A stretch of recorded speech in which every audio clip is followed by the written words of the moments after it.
Orí bíbọ ó jẹ́ nǹkan pàtàkì nínú ayé ẹ̀dá. Àṣírí Olúwa bẹ pẹ̀lú àwọn tó bẹ̀rù rẹ̀.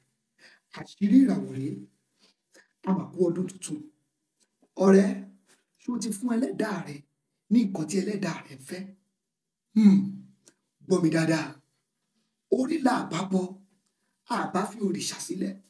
Torí nígbà tó rí ẹni gbé ni, kí ni òrìṣà ń wò? Orí bíbọ ó jẹ́ nǹkan pàtàkì nínú ayé gbogbo ẹ̀dá.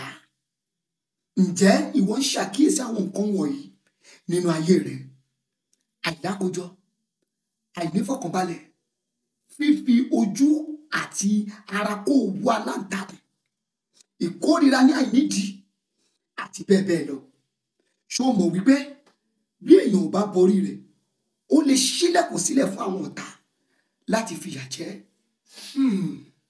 Má fìyà jẹra rẹ o.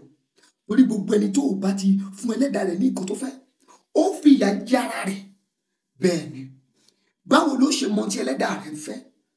Súnmọ́ àwọn onímọ̀ tí Ọlọ́run bá fi àwa yìí tó fi wá jẹ́ nǹkan pàtàkì nínú wọn. Wọ́n ó sọ ohun tí ẹlẹ́dàá rẹ̀ ń fẹ́ fún tó lọ papọ̀ pẹ̀lú ìràwọ̀ rẹ̀. Àkú ọdún. Ìkéde pàtàkì yìí wá fún gbogbo ènìyàn tí mo sì fẹ́ kí gbogbo ènìyàn pátápátá tí ẹ bá wo fídíò yìí, ohunkóhun tó bá ká mọ́ ẹ lọ́wọ́, bá mi fi ran arákùnrin yìí lọ́wọ́. Arákùnrin yìí ó wá bá mi pẹ̀lú omijé. Mi ò mọ̀ rí o. Ó sì kó gbogbo dọ́kúmẹ̀ntì rẹ̀. Ó lóun fẹ́ wọ ilé ìwé. Ó lóun ti sa gbogbo ipá. Mo sì rí wípé òtítọ́ ń bẹ nínú ọ̀rọ̀ rẹ̀. Mo fẹ́ kẹ́ ẹ bá mi ràn lọ́wọ́. Arákùnrin náà, òun náà, ọ̀rọ̀ rẹ̀ ni kẹ́ máa gbọ́ yìí. Gbogbo ẹni tó dẹ̀ ń gbọ́ mi lénìí, kò sí ẹnikẹ́ni tí ó fi ọwọ́ ra rẹ̀ fi gbé ọmọ rẹ̀ sin. Ẹni mọ ìbòjì ọmọ yín, and ọmọ yín náà wọn ní fojú sunkún yín nínú ọdún tuntun tá a wà yìí.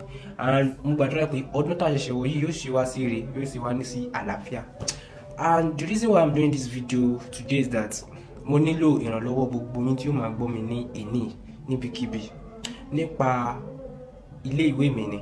Tó kí wá ṣàlàyé, kí wá ṣàánú fún mi ibikíbi ọ̀nà kan náà tẹ́ bá lè ṣàánú fún náà. Mo ti ná sórí school mi, like I've been paying everything, screening, àwọn screening gbogbo ẹ̀. Ọlọ́run ṣe ó yẹ wọ́n ti fẹ́ gbà mí ṣùgbọ́n Ọlọ́run ṣáà dá mi lọ nítorí owó náà nìkan.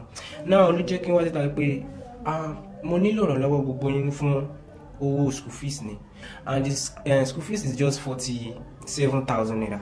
Kò sí ibi tí mi ò ti dé láyè, ó ti sún mi, and mi ò ní ẹnikẹ́ni, mi ò ní alábàárò. Even though this all my documents, all my documents is inside there.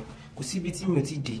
Tó o bá pẹ̀lú ìkan lára àwọn alábùkún tí Ọlọ́run kádàrá pé kó o nomijé èèyàn kan nù, ká lè nomijé ìwọ náà nù.